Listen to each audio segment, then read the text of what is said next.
We are going to take a look at older boats that either have been forgotten or that are still in play, but people don't really actually know what they are. Let's proceed to our first one today. This is our first victim, the Erickson 35 Mark II. This is a nicely proportioned boat. This boat, I would venture to say, has won more PHRF races in San Diego than probably any boat. Like, how can that be? This boat has just been very well sailed by Benny and family. All right, let's take a look at this boat. One of the things you know from a visual standpoint right away from looking at the boat is just how clean and nice everything is done. It's got wide walking side decks, which is really a nice sort of thing, nothing that encumbers your sort of path from the front to the back of the boat. And this is frankly one of the things I love the most about the Erickson 35, and that is the cockpit. So I can sit here, I can lay here. In fact, I'm gonna lay here, I'm gonna take a little nap if you don't mind. Now let's look at a more modern cockpit and wonder what in the hell they were thinking. So this is a Beneteau 36.7, an otherwise fine boat, but look at how they butchered the cockpit. So I don't know, when I have a boat that's this size, I want to be able to lay down. Maybe get a little, oh wait, I can't. Oh, I can't. You had to put the Traveler right here just to make sure that you broke up any chance of having a semblance of a cockpit bench. One of the things that's so interesting about this boat is you had a tiller option with the boat, and the first boats, when they were raced, they had a tiller.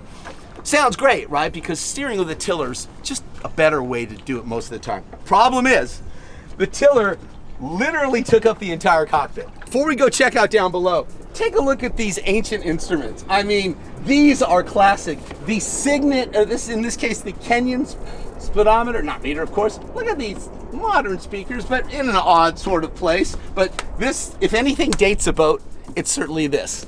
All right, now as I head below, let me introduce you to the first flaw, or the flaw as I see it. The Companionway Ladder here.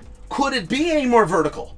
I mean, well, it could be, of course, but hardly. So when you come down this thing, I mean, there's not much room for error. In fact, that's why they have this non-skid here, and you can see it's fairly worn out because it's just so steep. Why wouldn't they have just moved it forward, I don't know, 6 inches? And just relax the angle so it's easy to get up and down? I don't know. But if I had one, that's what I would do. Absolutely. Now, the first thing you notice with this boat is it is good size down below. Interesting that a low cabin house like this, and granted it's got some freeboard, can look so great and still have such good headroom. I mean, I'm not exactly the tallest guy in the world, but I'm pretty sure a 6-footer could probably get right through here, which is really, really nice. One thing I want to show you that this boat has and most don't, this is what I like to call their I love me table. And they've got all of their wins, probably not all of them, but on display. All the beer can series that they've won, of course, opening day race last year. I'm sure there's a ton more at home, but not a lot of boats do they proudly display their beer can trophies, and there they are. Now, it's set on, which is a really nice, good-sized dinette table. And plenty of people can sit around here. People can sit at the settee as well. And then when it's time for sleep, you drop this down. There's cushions go over. This creates into a nice double bunk. Very nice single settee here. And I believe that you can, for longer folks, you can pull this off and you can stick your feet in there for a little extra length. So that's kind of a nice thing. A midget like me, not necessary, but just to have it, the availability to put somebody a little bit bigger in there. Decent size. You could sort of call this a very cozy double berth, I suppose. Probably a single, but I would guess it's been a double more of its life than it hasn't been. Good size galley. I mean, the oven would go here. They have a stove. I'm sure it's all completely legal. And why? Who needs a stove? That's sort of old school thinking. Sink, decent ice box, plenty of drawers. Motors under there. I mean, it's a really good layout. If we turn around and go forward, very standard four-peak area for a boat of its era. Hanging locker here. You'll notice it's stuffed with a sail, of course. Really good size head. I mean, it's nice, full of, woodwork. It's all varnished. I mean, it's a nice, easy to access headroom that's actually a head that's actually closed, and we come up to the V-berth, which is most typical boats that race.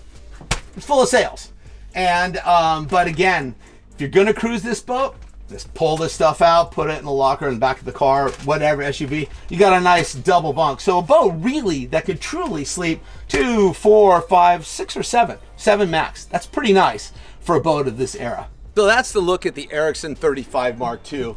And let's take a final look at it. One of the things that really stands out and truly dates itself is this incredible bow angle. It's almost like a, very old, it's a Viking ship practically. It's crazy. You would never see a boat like that now, but that's what it was back then. And it was, again, one of the best looking boats that had ever come out. And quite honestly, given this cabin house, how low it is, how nicely Erickson has done the windows here, like they've done on virtually all their boats, it does give itself a very pleasant look. It's a very inviting boat, and it's a boat that's easy to use, fun to use, and a boat that you can actually win races with. One of the things I wanted to talk about was the line of Erickson boats. Let me see if I got this right. So they built a 23, they built a 25 plus, I think it was called. They had an Erickson 26, an Erickson 27. I don't know if there was a 28. There was a Erickson 29. There was an Erickson 30, and I think it was a Mark 1 and maybe a Mark 2. I'm not exactly sure. There was the Erickson 32. There's a Mark 1 and a Mark 2. Erickson 33, Erickson 34, Erickson 35, Mark 1, 2, and 3. Erickson 37, Erickson 39, Erickson 41, and all of it culminating in their biggest boat ever, the Erickson 46. That's a hell of a lot of boats, an impressive line of boats, and that is our first shot at our retro look on Sailing Anarchy. Boom. Out.